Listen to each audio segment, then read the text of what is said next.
Right back to get you on the right side, not the wrong side. It's the Boss and the Sauce Show. And we got my man Wham OG rolling with us today. And we're going over the Mid-American Conference College Football Preview 2019 right now.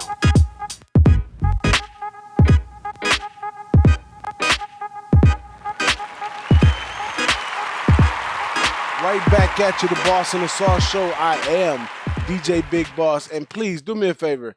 Make sure you subscribe, hit the notify, tell a friend, like, or whatever, the Boss and the Sauce Show, because we will keep this constant content coming to you. Now, we draw Ball State right here in the MAC conference right here. Now, Ball State was 4-8 last year, 3-5 in the conference.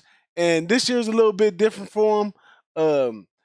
Coach gets back 7 on offense, 8 on defense, so he's looking pretty tight. And but he's being led by a junior quarterback this year. So the quarterback spot right here is going to be something they're going to have to get a handle of, quick, fast, and in a hurry. And they also draw a decent schedule on this one. Some of the out of conference game include FAU, NC State. They also play Indiana of Indianapolis and Fordham. So they're definitely trying to make it back past those 4 wins from last season. Looking at the schedule right here, I can see about 3 or 4 just by glance. But let me go into a quote right here by the offensive coordinator, Joey Lynch, on the quarterback, Drew Pitt, which is the junior right here. He says he has all the intangible stuff, and besides that, he can make all of the throws. He really knows offense. He's a true field general. Now, leadership is something that I really like in football. And if this guy comes and lays a little bit of leadership on the table in this one, I think this team definitely gets past this 4-8 from last year. What you think about that, BigRagoo?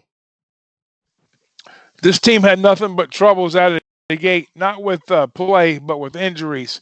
They went through 3 quarterbacks last year, and Drew Pitt was the guy that was he was actually the backup and got a little playing time and did really well, and until he got hurt, and he's coming back this year, and he had good numbers last year.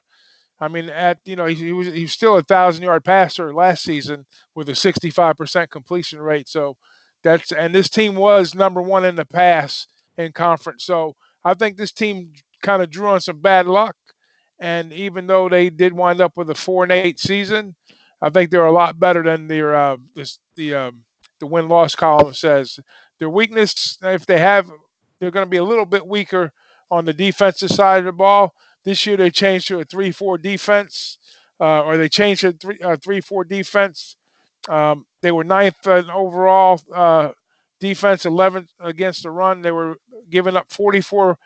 When they went to the 3-4 defense, they were only before that they were allowing 41 points a game, and when they within the first 6 games they went to 24 points a game, and then they got bit with the injury bug on defense also, and they started giving up 44 points a game the last 5 games of the season. So, like I say, injuries on both sides of the ball, some tough breaks with quarterback, tough breaks on defense, and if this team can stay healthy, I think they're going to surprise a lot of people in the tough MAC division. What you think about them, Wham?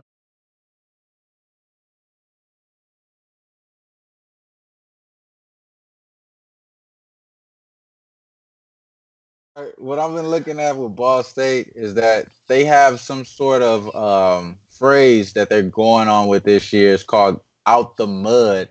So basically, what that means is that they grinding it out to get the success that they need, grabbing it out of the mud. So that's something that draws some type of intrigue.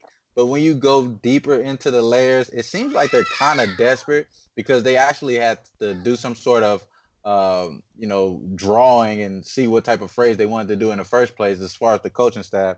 This could be one of those coaches that could be in a bad spot. I think he's in Mike New is in his 4th year. This is one of those transitional years, make or break. Let's see what you could do type of thing. And he's already switching Mike Dunner to wide receiver. I just looked up and confirmed one of the reports that I read earlier today.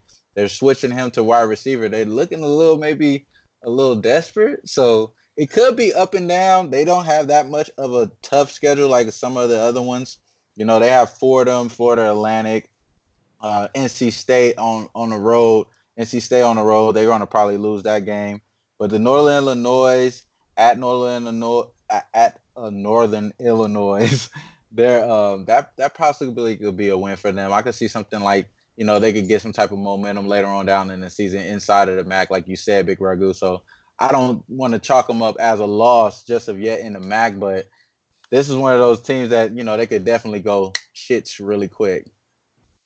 Well, yeah, I absolutely like him right here, man. Only real downfall that we have is on defense. Defense last year was a boat with six holes in it that allowed 450 yards per game. So defense wins games, and that applies to Ball State as well. So we definitely have to see some success on the defensive side of the thing. I kind of trust in them on definitely getting some offensive going over here in the MAC. But we yet to see what they're gonna do on defense in this one. But any last words on this one, any of y'all? Yeah, just like Wham was saying, the coach, 4-8 last year in 3 seasons. He's 10-26, so he's definitely going to be in the hot seat. So I'm hoping for his sake that he at least finishes up with a 500 season. This way, he kind of stay afloat and maybe catch a little bowl game. Because these kids, they get out there, they play hard week in, week out, and you want them to have a little fun at the same time too. So just for the kids' sake and the coach's sake, let's cheer them on for at least a 6-win season. What you think? That's right. That's right. I feel the same way. A lot of these kids are coming back as well, like you said. So, you want to see these kids go out like with a bang. I think they have a homecoming game against Toledo. So we can check in and see what they're gonna do on that game. That might be a game that they could do pretty good. It might be a Tuesday game too, so we might want the over on that one. So you never know. I don't know, man. Six might be pushing it. Five looks more promising, but we'll have to see what goes on. FAU, I'm sure they'll be out to try to get them. They can count the NC State probably as a loss, but Fordham and the Indiana game, that's two. They see Kent State, that's three. They see Central Michigan, that's a possible four. I don't know. They could climb up into the five rank. I don't know about six, but the jury's still out on that one. We have to see if the ship hands can plug these holes in the ship on this Ball State team. But that's it right there on the Boss and the Sauce show. Let's get into the next squad.